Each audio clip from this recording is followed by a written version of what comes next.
Et pourquoi pas décompresser. Être au calme. Trop de boulot, trop de rentabilité.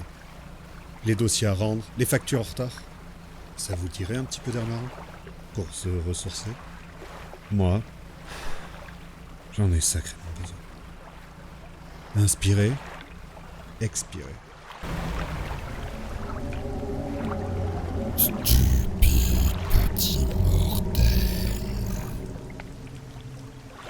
Salut à tous et bienvenue dans Manette dans la tête, l'émission qui s'insinue calmement en toi pour mieux te faire perdre la raison.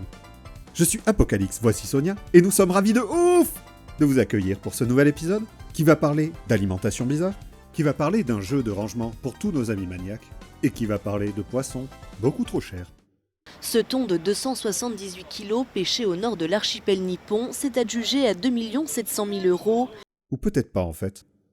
Aujourd'hui, c'est Dredge. Oh, Dredge est un jeu de pêche et d'aventure sorti le 30 mars 2023 sur tout, même la Switch. C'est pas un jeu très gourmand. Il est développé par Black Soul Games, un petit studio néo-zélandais de seulement 4 personnes. Ils ont été nommés aux Games Awards dans 2 catégories, meilleur jeu indépendant et meilleur premier jeu. Franchement, force à eux, vu ce qu'ils ont fait avec si peu, j'ai hâte de voir ce qu'ils vont nous donner avec du fric sa mère. Et de la moula, ils en ont fait, ayant dépassé le 1 million de ventes 6 mois après la sortie. Et côté éditeur, c'est Team 17 qui ont créé leur studio en 94. Et 94, c'était il y a 30 ans, bordel. 94, c'était le Roi Lion. Ça, c'est Akhenaton en 94. Et là, c'est moi en train de couler en bronze. Qui a osé dire qu'on ne pouvait pas chier dans la peau de l'ours avant de l'avoir tué? Bref, ils sont surtout connus pour avoir développé Worms, qui sera leur vache à lait, et pour avoir édité Blasphemous. Ils ont fait un Lemmings pour la PS3 aussi. Je répète, un Lemmings pour la PS3. Pour ceux qui savent pas, Lemmings c'est ça.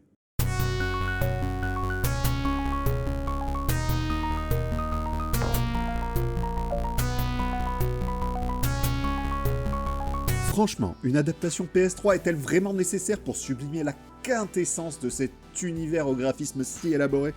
Je dis pas que c'est de la merde Lemmings, mais un jeu Flash aurait largement suffi. Dans l'histoire, on incarne un pêcheur que j'appellerais... Riton, qui arrive dans l'archipel de Greater Marrow pour répondre à une offre de Pôle emploi. France Travail, c'est France Travail aujourd'hui. Je vais éviter de m'embrouiller avec eux avant d'être en vacances. Enfin, je veux dire entre 2 emplois. On rencontre direct le nouveau maire qui nous file un bateau et nous propose de le rembourser au fur et à mesure de nos pêches. Ouais, je vous la fais courte, mais Riton, il a pété son bateau en arrivant sur l'île. Encore un mec bien qualifié. J'en connais un paquet d'ailleurs si vous avez besoin, je les vois tous les jours au taf. Je peux vous en prêter, hein, vraiment pas de problème. Et tout de suite, pour votre plus grand plaisir, une liste clairement pas exhaustive des collègues que je pourrais frapper violemment. Notre première compétitrice s'appelle Geneviève. Geneviève est un dinosaure, présente depuis plus de 30 ans dans la boîte. Elle n'a plus rien à perdre et ne branlera rien du soir au matin. Toujours flanquée de son éternel perroquet plus jeune, prétendante au titre de la prochaine Geneviève, leurs principales activités sera de propager des calomnies de sorte à détourner l'attention.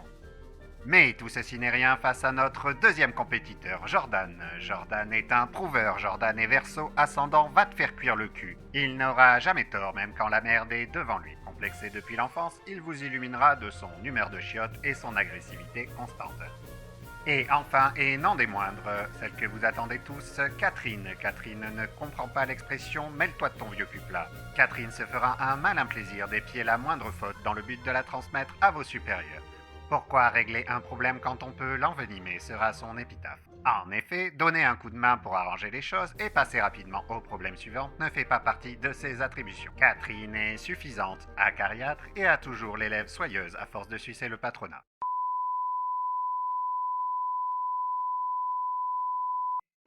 On compte toute une panoplie de personnages bien chelous comme la gardienne du phare et le poissonnier, et surtout lui. Mais j'y reviendrai. Ou pas. Non, jamais, je vais jamais y revenir. Et assez vite, on se rend compte que quelque chose cloche dans ce monde, surtout la nuit, où des choses étranges se passent. Et matez-moi ces poissons à la zob. Tu manges ça, toi? Ben lui, ouais. Et goulûment en plus, le salaud. Et on rencontre finalement le collectionneur qui nous envoie chercher toutes ces merdes un petit peu partout sur la carte. Dredge est un jeu de pêche en open world où on va piloter notre bateau le long des golfes clairs. Le gameplay sera centré autour du pilotage ainsi que de phases de QTE pour pêcher les poissons et remonter les merdouilles enfouies ou du matos pour améliorer le bateau. On peut ensuite revendre notre poisson ou encore acheter de nouveaux moteurs, lampes, un chalut à l'arrière et des nouvelles cannes à pêche qui sont à peu près le centre du jeu. Le système de jeu est très simple mais diablement efficace. On accepte assez vite notre condition de simple pêcheur et toutes les missions du jeu seront tournées autour de ça. Ici, pas question d'être le héros de la situation. Les PNJ ont besoin d'un pêcheur. Et ça tombe bien, c'est notre boulot. Comme notre bateau il se traîne le cul au début et qu'il se met à se déplacer plus vite au fur et à mesure du jeu, ça écrase les distances. Ce qui semblait impossible à atteindre devient un simple déplacement d'une matinée à la fin. Et c'est très malin. Comme le temps il tourne que si vous naviguez ou si vous pêchez, la nuit elle pointe le bout de son nez assez vite. Et la nuit vous voulez pas être en mer. Oh ça non. Bon, clairement le jeu il est méga inspiré de l'univers de H.P. Lovecraft, un écrivain horrifique de la fin du 19e. Le papa de Cthulhu, le dieu ancien endormi au centre de la Terre dont le réveil annihilerait toute présence de cette chère planète bleue. Ces personnages y jonglent constamment avec la folie à cause de la présence d'un être si puissant et inconcevable pour notre simple esprit humain. Si Cthulhu fait un mauvais rêve, c'est une guerre qui éclate. Si un de ses tentacules lui démange, une ville explose.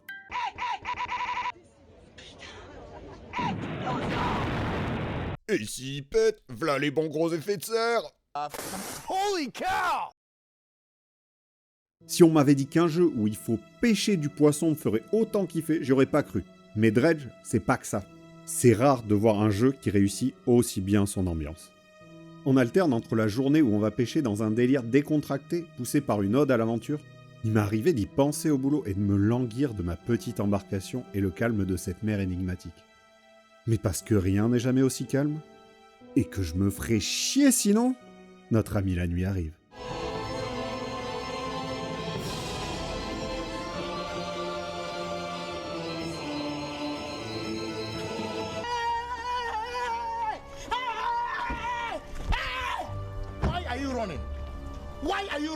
La nuit, le brouillard se lève et on entre dans un monde où la folie n'est qu'à un pas. Riton devient de plus en plus stressé, on peut le voir grâce à ce petit œil plutôt calme juste ici. Tu viens bien tirer dans le cul. Il y a des rochers qui apparaissent sur notre route, des bruits stressants, et... c'est quoi ça? Tiens, un autre bateau, trop bien! Non mais putain, mais c'est quoi ce requin? Il va à 2000 à l'heure au moins! Allez, prends mon requin torpille, ta mère! Les personnages y participent également à toute cette ambiance, comme le poissonnier qui nous fait des phases bizarres avec ses poissons chelous là, le maire qui est beaucoup trop enjoué tout le temps, il y a le père mélancolique as fuck qui cherche les traces de son gosse naufragé. Au cours de notre aventure, on sera amené à visiter différents environnements. Et parce qu'il est préférable que vous ne soyez pas serein, et que passer son temps à regarder par-dessus son épaule, c'est reposant, chaque zone sera accompagnée de son gentil poisson. Et de son PNJ bien équilibré, comme la scientifique qui va nous faire passer tout plein de tests avec le Kraken pour nous tirer comme conclusion qu'il est plutôt agressif. Tu te fous de ma gueule? J'aurais pu te le dire, genre là, ou genre quand il a détruit ton laboratoire avec toi dedans, espèce de taré. Oh que j'aime particulièrement le militaire qui s'est écrasé sur l'île tropicale avec sa troupe qui se sont fait exterminer par la bête locale. Encore un parfait exemple d'équilibre mental. En conclusion, ce jeu c'est un bol d'air frais dans cette industrie où tout se ressemble de plus en plus. Une ambiance parfaite qui arrive à générer des émotions, ce qui est malheureusement plutôt rare. Bon après il a des défauts ce jeu, comme l'absence de tempête qui aurait créé un stress supplémentaire, et le manque de variété de folie nocturne, ce qu'il a à un moment. Et on finit par ne plus craindre la nuit comme au début. Les cinématiques de fin elles sont vraiment trop courtes, bien qu'elles apportent une conclusion surprenante et intéressante. Pour ce qui est de la note, je dirais que ouais c'est cool. Je le dirai jamais assez, mais naviguer et pêcher, ça a un effet super relaxant. Ce jeu, c'est une montagne russe d'émotions. On stresse la nuit, on rêve la journée. Et malgré ces graphismes simplistes, c'est putain de beau.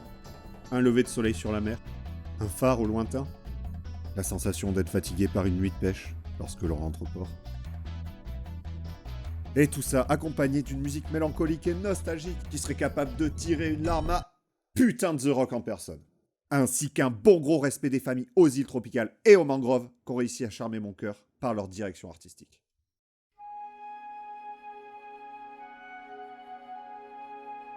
Je sais très bien que vous en voulez plus, mes petits kiffeurs de Darkness. Et comment je pourrais aborder le thème de l'horreur cosmique sans parler de Darkest Dungeon. Darkest Dungeon est un RPG au tour par tour qui se baigne allègrement dans la souillure de l'humanité comme un détraqué dans l'eau du bain d'une influenceuse quelconque. Créature dégueu, personnage brisé, et un narrateur à la voix de Daron. Ruin has come to our family. Ici, rien n'est juste. Et préparez-vous à voir vos persos se faire sauvagement éclater la rondelle. J'ai une préférence pour le deuxième volet. Plus roguelite. Et côté direction artistique, on a enfin des zones avec des thématiques propres. Comme la putrescence, un espèce de champ de viande avarié, ou la jungle des fanatiques brûleurs de livres. Ah, là, il y a de quoi nous rappeler quelques travers bien sombres de notre passé. Ou peut-être notre futur, en fait. Oh, comme c'est mignon, il leur donne son cœur. Pour ce qui est des films, voici L'Antre de la Folie. Un titre bien inspiré, si vous voulez mon avis. Réalisé par le grand John Carpenter en personne, on va suivre un détective qui est chargé de retrouver Sutter Kane. Vous avez lu Sutter Kane? Un écrivain horrifique à succès. Ici, préparez-vous à glisser doucement vers la folie et la paranoïa en même temps que le protagoniste.